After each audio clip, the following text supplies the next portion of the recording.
반갑습니다. 네.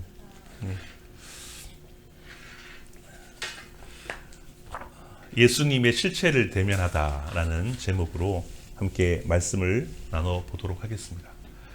성경의 중요한 특징 중에 통일성이라는 것이 있습니다. 무슨 말이냐면 성경이 기록된 약 1600년 기간 동안 다양한 그런 장소에서 각기 다른 40명의 사람들이 성경을 기록했는데 여러 저자와 각 장소와 배경이 다름에도 불구하고 그 내용과 주제가 일관되다, 통일되다라고 해서 성경은 통일성을 가진다라고 이야기를 합니다. 성경을 기록한 저자와 기록했던 연대나 배경이 다르지만 주제와 핵심이 바로 이 성경에서 예수 그리스도를 나타내고 강조하고 있다는 것이죠. 그래서 성경을 통일성을 가진다라고 이야기를 합니다. 그렇다면 우리가 요한계시록 역시 예수 그리스도가 핵심이고 강조되고 있다라는 것을 우리가 판단할 수 있다는 거죠. 이단들은 이런 통일성을 무시하고 마지막에 교주가 나오는 그런 이상한 이야기를 하고 있다는 거죠. 하지만 우리가 성경이 통일된 통일성을 가진다는 것을 깨닫는다면 요한계시록 역시 예수 그리스도에 대한 이야기고 우리 구원에 대한 이야기고 우리 삶에 대한 이야기임을 알 수 있다는 거죠. 그래서 우리가 성경을 읽고 해석하면서 예수님을 만나지 못한다면 성경은 죽은 문자가 될 것입니다. 나에게. 그러나 모든 성경에서 예수님을 읽어낼 때에 읽는 저와 여러분은 심장이 뛰고 그런 기쁨과 즐거움을 맛보게 될 것입니다. 구약에서 오실 메시아를 우리가 계속해서 강조해서 보았고 그리고 신약에 와서 예수님이 오셨고 예수님이 어떠한 삶을 사셨는지도 우리가 알게 되었습니다. 이제는 다시 오실 메시아 예수님을 우리가 기다리면서 우리가 신실하고 거룩하고 또 주님을 위해서 살아가는 그날을 기대하면서 살아간다면 우리가 살아있음을 느끼고 날마다 승리하게 될 것이며 또한 우리가 성경을 매우 잘 이해하고 있다는 것을 방증해 줄 것입니다. 저번 시간에 요한계시록의 전체의 그런 티저를 보았다면 오늘은 본문으로 들어가는 입구입니다. 요한계시록 서러운 부분인데요. 예수님이 누구신지 오늘 성경은 우리에게 나타내 주고 있습니다. 그 계시이시며 계시의 실체이신 예수님의 모습과 그의 능력을 오늘 보여주고 있다는 거죠. 요한계시록은 이런 거야. 하나님과 성령님을 짧게 언급했고 오늘은 길게 예수님이 어떤 분이신지 길게 설명해 주고 있습니다. 그래서 우리가 좀 더 집중해서 예수님이 어떤 분이신가를 보게 된다면 우리의 삶과 우리의 방향이 다시 한번 올바른 궤도로 올라갈 것입니다. 먼저 사도 요한은 자신이 본 계시를 기록하며 편지를 하는데요. 자신을 이렇게 소개하고 있어요. 매우 중요한 표현인데 우리 9절 말씀을 같이 한번 읽어보도록 하겠습니다. 요한계시록 1장 9절 말씀입니다. 시작. 나 요한은 너희 형제요 예수의 환난과 나라와 참음에 동참하는 자라. 하나님의 말씀과 예수를 증언하였으므로 말미암아 밤보라 하는 섬에 있었더니. 요한이 어떻게 소개합니까? 너희 형제다라고 그렇게 이야기를 하고 있습니다. 그리고 예수의 환난과 나라와 참음에 동참하는 자라고 그렇게 증거하고 있죠. 하나님의 말씀과 예수를 증언하였다고 지금은 반모라는 섬에 유배되어 있다라고 이야기를 하고 있습니다. 여기서 중요한 것은 뭐냐면 사도 요한이 이 환난의 시대에 자신을 예수님의 사도라고 그렇게 표현하지 않습니다. 물론 요한 2서나 3서에 보면 자신을 장로라고 그렇게 소개를 하고 있지만 계시록에서는 그냥 평범한 나 요한이다라고 이야기하고 있습니다. 우리는 그리스도 안의 형제라고 이야기하면서 나는 요한이다라고 이야기하고 있습니다. 성도들의 형제요 그리고 동참하는 자라고 그렇게 이야기를 하고 있다는 거죠. 특별히 동참하다는 것은 뭐냐 하면 이 그리스도의 가족에 함께 모여서 동료, 파트너 그리스도인으로서 우리는 동료고 파트너다라고 자신을 이야기하고 있습니다. 구체적으로 예수의 환난과 나라의 참음에 동참하는 자로 그렇게 그가 밝히고 있다는 거죠. 환난과 참음 속의 고난은 하나님 나라에 참여하는 결과다. 그리고 나는 너희의 똑같은 성정을 가진 하나님의 크리스찬으로 너희에게 이야기한다. 우리는 한 가족이다. 한 식구다. 그러니 함께 주님의 고난에 동참하고 그 나라를 위해서 살아가자라고 이야기를 하고 있다는 거죠. 예수님이 자신이 우리 앞절에 보니까 충성된 증인으로 고난을 받으시고 십자가에 죽기까지 그 사명을 감당하신 모습을 보게 되는데요. 그것을 통해서 우리 역시 환난과 그리고 그 나라의 참음에 동참함으로 예수님의 발자취를 따라 살아가는 그런 참 그리스도인의 자세를 말하고 있다고 성경은 이야기하고 있습니다. 더욱이 동참하는 것은 서로 가운데 깊은 교제를 나누고 있다라는 의미인 것이죠. 나는 에베소 교회의 7 아시아 교회의 목사야, 사도야라고 하지 않고 우리는 한 형제야. 그러니 우리가 힘을 내어서 함께 교제하고 동참하고 하나님 나라를 위해서 살아가자라고 이야기를 하고 있다는 것입니다. 저는 20대, 30대의 선교사라는 호칭이 참 좋았습니다. 그리고 30대에서 40대 초반까지는 목사라는 호칭도 참 좋았는데요. 그런데 지금은 그 어떤 호칭보다 그냥 나는 그리스도인, 크리스찬, 고노훈이라는 말이 훨씬 더 좋습니다. 오늘 본문의 요한이 자신을 그냥 요한이다라고 소개하는 그런 의미를 제가 조금 알 것 같습니다. 교회 안에 우리는 예수님으로 말미암아 한 형제요, 자매고 식구인데 그 안에 목사, 장로, 권사 뭐 이런 직분은 그 참 포지션일 뿐인데 직분의 본질적인 사명을 잃어버리고 직분의 권위주의적 계급의식만 남아있어서 교회와 하나님 나라를 오히려 방해하는 그런 모습으로 변질되고 있는 것을 보게 됩니다. 오히려 우리는 직분도 참 중요하지만 직분이 본질을 우리가 기억하고 하나님 나라에 동참함으로 말미암아 우리가 한 형제요, 한 식구요, 한 그리스도인으로서 서로의 깊은 교제를 나누고 서로 격려하며 함께 기도하며 나아가는 그런 자들이 참된 그리스도인이고 그것이 참된 교회라고 성경은 말하고 있다는 것이죠. 그래서 그리스도인 곧 고노훈 곧 충성된 증인으로 살아가는 예수님을 본받고 또 예수님과 성도들과 깊은 교제를 나누며 살아가는 자로 남고 싶은데 저와 여러분은 그런 삶을 살아가기를 소망합니다. 그렇게 충성된 증인으로 하나님 나라를 이루어 살아가는 요한은 반모라는 섬에 유배를 와서 하나님의 계시를 경험하게 됩니다. 오히려 핍박을 받고 고난을 받을 때 역설적으로 계시를 받고 있다는 거죠. 10절 말씀을 같이 한번 읽어보도록 하겠습니다. 10절 말씀입니다. 시작. 주의 날에 내가 성령에 감동되어 내 뒤에서 나는 나팔 소리 같은 큰 음성을 들으니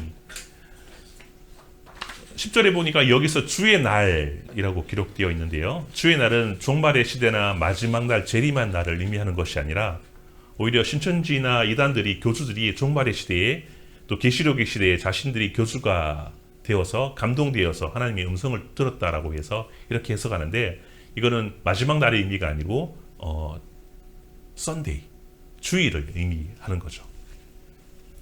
주일날 예배 중에 기도 중에 하나님의 음성을 들었다라는 그런 말씀입니다. 오늘 예배 드리는 중에 요한이 하나님의 계시를 보고 들었다는 그런 말씀이죠. 환난과 참음으로 말미암아 오히려 역설적으로 고난을 받고 유배되고 있는 그 상황에서도 그 반모섬 동굴 안에서 주님께 찬양하며 예배 드렸을 때 오히려 하나님의 음성을 하나님의 계시를 보았다라고 이야기를 하고 있습니다. 그렇다면 우리 역시 동일하게 그분의 이끄심 가운데 우리가 광야길을 들었을 때 우리가 나 자신을 부인할 때에 하나님께 나아갈 때에 우리가 예수 그리스도의 말씀의 기쁨과 그 계시를 보게 될 것입니다. 그 계시가 무엇입니까? 먼저 부활하신 예수 그리스도의 모습을 오늘 성경은 이야기하고 있습니다. 그 계시가 바로 예수님이고 그 계시가 예수 그리스도의 말씀이고 그의 어떠하심이 바로 계시라는 거죠. 그 계시를 오늘 공개하고 있는데 예수님이 어떠한 분이시고 어떠한 능력을 가지시고 어떠한 방향으로 나아가시는지 우리가 알게 되면 우리의 모습이 바뀌어질 줄 믿습니다. 먼저 11절과 12절 말씀을 보도록 하겠습니다.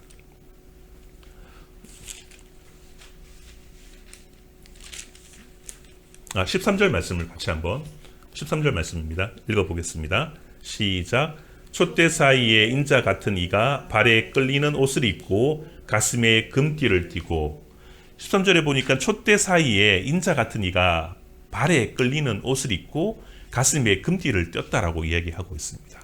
인자 같은 이는 우리가 알고 있듯이 예수님을 의미합니다. 예수님이 발에 끌리는 옷을 입고 가슴에 금띠를 하고 있다라고 요한이 본 것이죠. 발에 끌리는 옷은 어떤 옷입니까? 어떤 옷이 발에 끌리는 옷이죠? 긴 옷입니까? 제사장이 입었던 세마포가 발에 끌리는 옷입니다. 그리고 금띠는 무엇입니까? 구약 제사장이 착용했던 에봇이나 그 띠를 말하고 있는 것이죠. 즉 예수님이 제사장으로서 그에 막 걸맞는 옷을 입고 있음을 발견하게 됩니다. 요한이 부활하신 예수님을 보니까 제사장이 입었던 옷을 입고 있었다는 것을 발견합니다. 예수님 제사장이셨구나 라고 그렇게 본 것이죠. 구약 시대에 대제사장이 성전 안에서 촛대 사이, 그죠? 지성소에 있는 촛대 사이를 왔다 갔다 하시면서 성전에서 일을 했던 것처럼 예수님이 촛대 사이에 왔다 갔다 하시면서 제사장의 모습으로 그렇게 있는 모습을 보게 된 것입니다.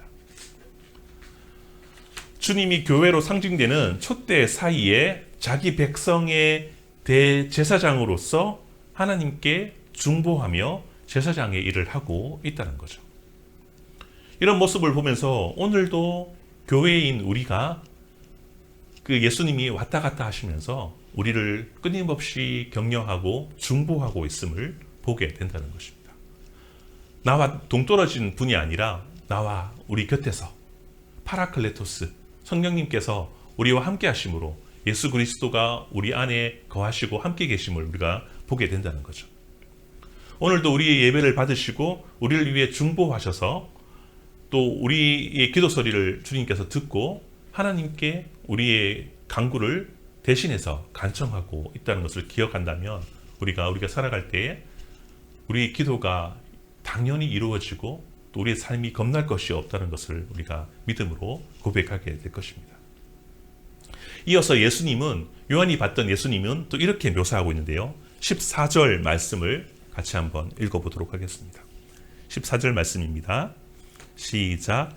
그의 머리와 털의 희기가 흰 양털 같고 눈 같으며 그의 눈은 불꽃 같고, 예수님의 머리의 털의 희기가 희다라고 이야기하고 있고요. 그리고 그의 눈은 불꽃 같은 눈을 가졌다라고 이야기를 하고 있습니다. 반지의 제왕이라는 영화에서 보면 흰 머리와 백마를 타고 나타나서 전투에서 승리를 했던 사람이 기억납니다. 간달프라는 사람이 그렇게 예수님의 역할을 맡아서 그렇게 했던 모습이 보게 됩니다. 그리고 동방정교에서는 흰 머리는 연륜 그리고 지혜를 이야기합니다. 그리고 존경의 대상으로 그렇게 바라보기도 합니다.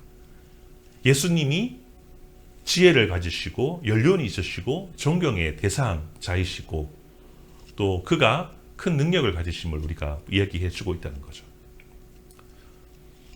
구약의 다니엘의 환상 가운데 흰 머리카락을 가진 인자를 묘사하는 장면이 있습니다.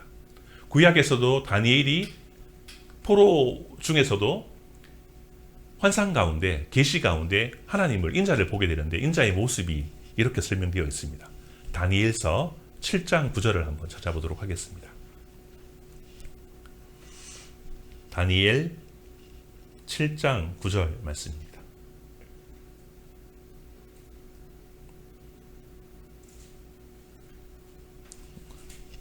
다니엘서 7장 9절 찾으셨나요? 같이 한번 읽어보도록 하겠습니다. 시작.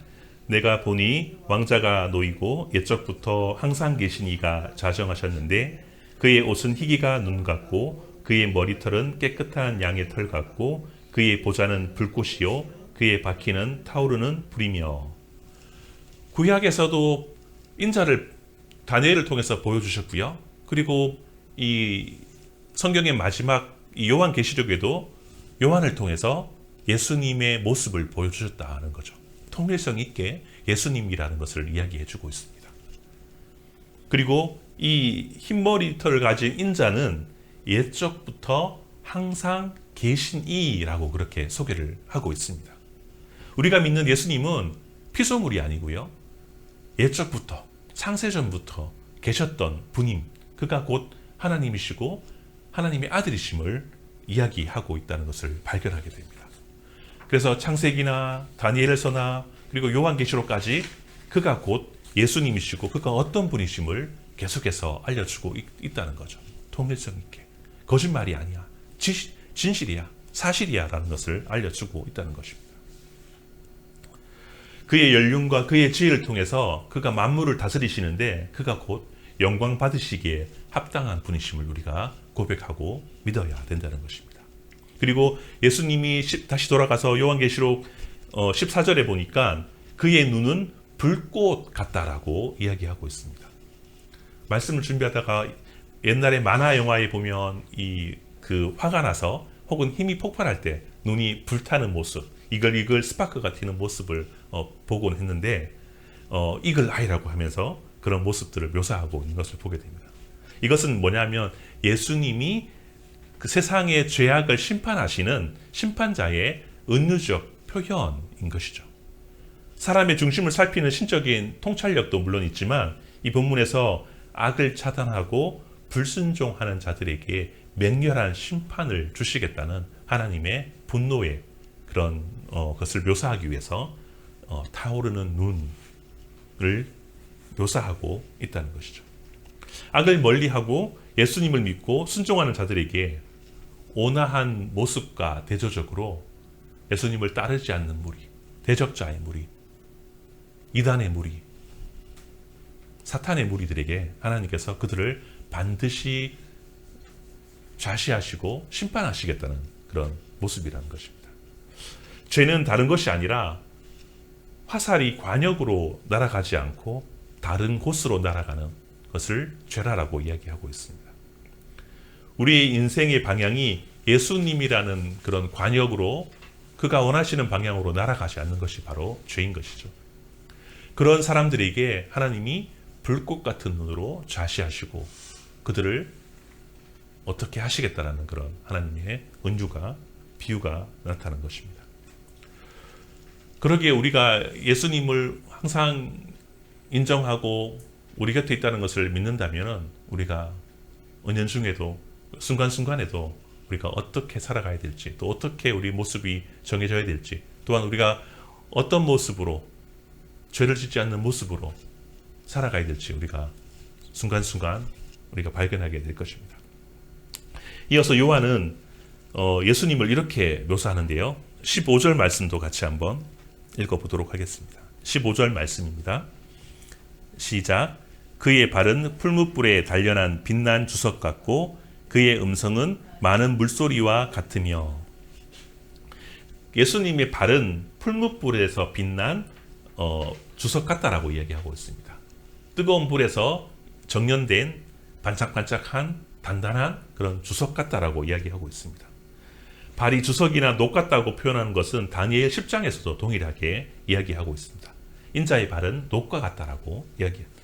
인자의 발은 빛난 녹과 같다라고 이야기하면서 풀무불에 단련된 그런 반짝이는 강력한 그런 발을 이야기를 하고 있습니다. 발은 강력한 심판자의 권세를 나타내는데요.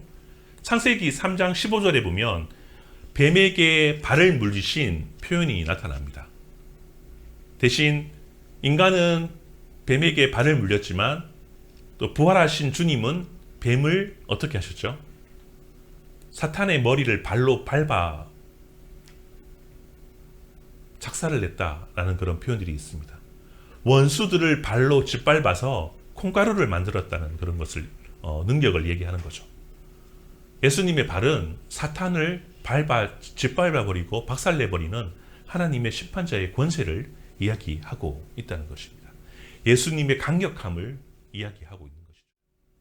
주석 같은 발로 대적자의 머리를 박살내고 계심을 우리가 날마다 경험하기를 소망합니다. 그리고 부활하신 주님의 음성은 이렇게 표현하는데요. 같이 한번 15절 말씀을 다시 한 번만 더 읽어보도록 하겠습니다. 15절 말씀 시작.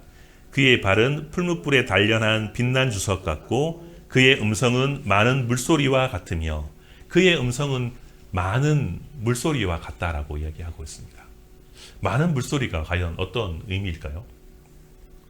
밤모섬에서 매일 해안가에서 끊임없이 들려오는 파도 소리를 연상하게 됩니다.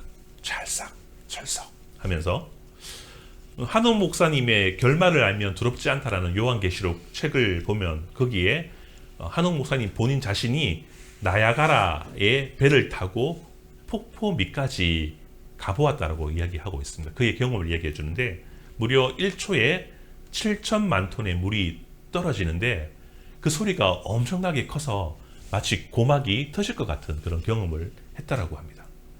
그런 소리가 주님의 음성과 같다라고 이야기하는 것이죠. 하나님의 음성이, 주님의 음성이 얼마나 강력한지, 큰 소리인지 이야기하는 것입니다. 예전에 주성치의 주연의 영화 쿵푸 허슬이라는 것을 보게 됩니다. 그 마을에 한 여자 무도가가 있는데 그가 쓰는 그 무기가 뭐냐 하면 사자후입니다. 그가 강력한 데시벨의 사자후를 막 그렇게 하면 사람들이 혼절하는 그런 모습들을 보게 영화에 나오는데요. 하나님의 많은 물소리, 하나님의 그 소리가 마치 사자후 같은, 하나님께서 한번 음성을 내뱉으시면 거기에 기겁해서 혼절이 되어서 우리가 엎드려질 수밖에 없다, 저항할 수밖에 없는 그런 하나님의 소리를 이야기하고 있습니다. 마치 저항할 수 없는 하나님의 소리를 듣고 그의 그 권능과 위엄을 상징하는 것을 15절에 그렇게 이야기하고 있다는 것입니다. 말씀을 듣다가 혹은 기도하다가 우리가 하나님의 음성에 압도되어 본 적이 있습니까? 아, 이건 꼭 해야 될 것 같아. 하나님의 음성이야. 이 길로 나아가야 될 것 같아. 내가 하고 싶은 건 이거지만 하나님이 원하시는 것은 이것이야 라고 들어본 그런 경험들이 있습니까? 마치 아브라함이 본토 친척 아비 집을 떠나서 지시한 땅으로 간 것처럼 우리의 인생이 강력한 그런 많은 물소리 같은 주님의 그 음성에 압도되어서 주님의 길로 순종하며 걸어가는 그런 저와 여러분 되기를 간절히 소망합니다. 계속해서 16절은 예수님은 이런 분이야 라고 요한이 계속해서 이야기하는데요. 16절 말씀도 같이 한번 읽어보도록 하겠습니다. 시작. 그의 오른손에 7별이 있고 그의 입에서 좌우에 날선검이 나오고 그의 얼굴은 해가 힘있게 비치는 것 같더라. 먼저 예수님의 입에 그 날선검이 나오는 것부터 한번 보겠는데요. 이사야 11장 4절 말씀도 같이 한번 찾아보도록 하겠습니다. 우리가 성경 이사야서 11장 4절 말씀 찾아보도록 하겠습니다. 이사야서에서 예수님의 모습을 또한 이야기하는데요. 이사야서 11장 4절입니다. 찾으셨죠? 같이 한번 읽어보겠습니다. 시작. 공의로 가난한 자를 심판하며 정직으로 세상의 겸손한 자를 판단할 것이며 그의 입의 막대기로 세상을 치며 그의 입술의 기운으로 악인을 죽일 것이며. 하나님의 입의 막대기로 세상을 심판하신다라고 구약에도 이야기를 하고 있습니다. 그리고 요한계시록에는 막대기보다 더 강력한 날선검을 가지고 비유해 하고 있습니다. 더 이제 강력한 이제 막대기가 아닌 검으로 심판의 이미지를 강조하고 있는 모습입니다. 세상에 강력한 그런 악을 하나님의 입에서 나오는 그런 막대기와 날선검으로, 그리고 동일한 의미에서 하나님의 입에서 나오는 말씀으로 그들을 치시겠다라고 이야기를 하는 거죠. 입에서 나오는 막대기, 그리고 날선 칼, 검, 그리고 말씀은 서로 상호 관계를 다루는 이야기인데 그의 말씀으로 그의 칼로, 그의 막대기로 세상을 다스리시겠다라는 우주적인 심판자이심을 예수님이 이야기하고 있습니다. 그리고 주님의 얼굴이 해가 힘있게 비치는 것 같이 이렇게 묘사하고 있습니다. 얼굴에 빛이 비친다라는 그런 이야기를 많이 들었습니다. 우리가 지나가더라도 사람들을 보면 야, 얼굴에 빛이 난다라고 이야기하고 있습니다. 예수님의 그 빛을 통해서 예수님의 그 아우라를 보게 되는데, 이건 요한이 이전에도 경험했습니다. 예수님이 변화산에서 예수님이 얼굴이 해처럼 빛나게 되는 경험을 요한은 예전에 경험했습니다. 이러한 모습을 데자뷰처럼 그렇게 보게 된 것이죠.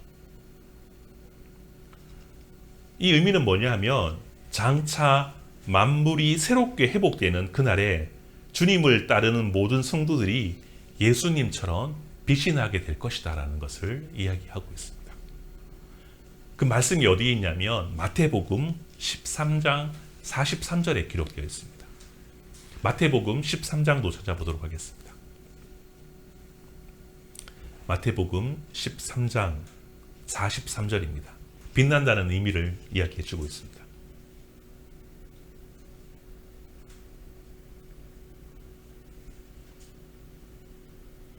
마태복음 13장 43절 찾으셨죠? 같이 한번 읽어보겠습니다. 시작. 그때에 의인들은 자기 아버지 나라에서 해와 같이 빛나리라. 귀 있는 자는 들으라. 예수님처럼 우리 역시 해와 같이 빛나게 된다라고 이야기하고 있습니다. 어디서요? 아버지 나라에서.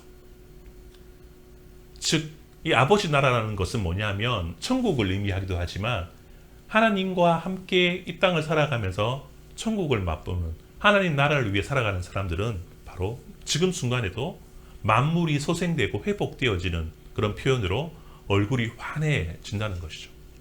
사실 우리도 살아가면서 좋은 일이 있고 기쁜 일이 있고, 그리고 하나님의 은혜를 간구하며 그 은혜의 응답이 되게 되면 우리의 얼굴이 밝아지는 모습처럼 그렇게 회복이 일어날 때, 하나님 나라를 추구할 때 이렇게 된다라고 성경은 말해주고 있습니다.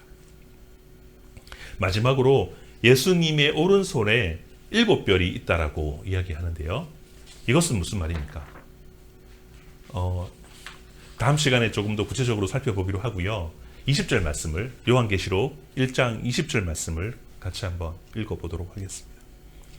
1장 20절 말씀. 요한계시록 1장 20절 말씀입니다. 시작. 내가 본 것은 내 오른손에 7별의 비밀과 또 7금 촛대라. 7별은 7교회의 사자요 7촛대는 7교회니라. 예수님이 7별을 가지고 이렇게 쥐고 계시는데요. 그리고 그 7촛대에는 교회라고 말씀을 하고 있습니다. 7별은 교회의 사자라고 이야기하는데, 다음 시간에 살펴보겠지만은 이 사자는 이 천사를 의미합니다. 혹은 오늘날 쪽으로 많은 목사님들이 교회를 섬기는 목사라고 이야기하는데, 동의하는 부분도 있지만 교회를 지켜주는 천사를 의미하는 것이죠. 그리고 그 교회의 천사를 붙들고 계시고, 그리고 7교회, 7촛대는 교회인데 교회를 주님께서 직접 운행하시고 이리저리 다니시고 중보하신다는 것을 말씀해 주고 있습니다. 오른손은 권능이지 않습니까? 그리고 오른손은 안에 있다는 것은 그가 꼭 책임지신다는 그런 의미를 갖고 있습니다. 주님께서 교회인 우리를 그의 권능의 손에 붙들고 계시다는 것은 어떤 의미입니까? 하나님이 우리를 꼭 기억하시고 붙들어 주시고 보호하시고 우리 가운데 하나님의 어떠한 분이심을 날마다 경험하게 하신다는 것을 말씀해 주고 있습니다. 예수님은 우리가 아는 온화하고 다정한 그런 친구 같은 분이기도 하지만, 동일하게 예수님은 악을 미워하시고 악을 진노하시고 악을 멸하시고 심판자의 모습으로 오늘 성경은 그렇게 기록하고 있다는 것입니다. 되게 무서운 것 같아요 라고 하지만 우리한테 해당되는 것이 아니라 대적자, 사단, 예수님을 끝까지 부인하는 사람들에게 이렇게 하시겠다라는 것을 보게 됩니다. 오늘 본문처럼 신적 권위로 그의 권력과 위엄으로 말미암아 악을 물리치시고 그의 백성을 붙드시는 예수님을 우리가 날마다 묵상하고 경험한다면 우리의 삶은 점점 얼굴이 환해지실 겁니다. 만물을 소생케 하는 하나님께서 예수 그리스도의 그 권능과 그의 힘과 그의 능력을 통해서 우리가 그와 함께 그의 예수 그리스도를 경험하게 된다면 우리의 삶은 세상 가운데 쫓아가는 그런 인생이 아니라 하나님 나라의 의인으로 우리의 삶이 점점점 변화될 줄 믿습니다. 그러한 고백과 그러한 경험들이 우리 날마다 매 순간순간마다 넘쳐나기를 소망합니다. 어떤 사건과 일 때문에 일희일비하는 것이 아니라 우리는 예수님으로 말미암아 날마다 기뻐하며 승리하며 세상 가운데 하나님의 선하심을 나타내는 그런 놀라운 하나님의 사람으로 거듭나게 될 줄 믿습니다. 우리가 이 예수님의 어떠한 분이심을 묵상하고 경험한다면 우리 인생은 두려울 것이 없다는 것이죠. 날마다 샘솟는 은혜와 하나님의 나라와 그분의 세계관 속에서 우리는 항상 승리하게 될 것입니다. 어떤 일이 힘들고 우리를 절망 속으로 데리고 가려고 합니까? 주님을 생각하고 주님을 기억하고 주님의 어떠하심을 기억하면서 살아가기를 간절히 소망합니다. 같이 한번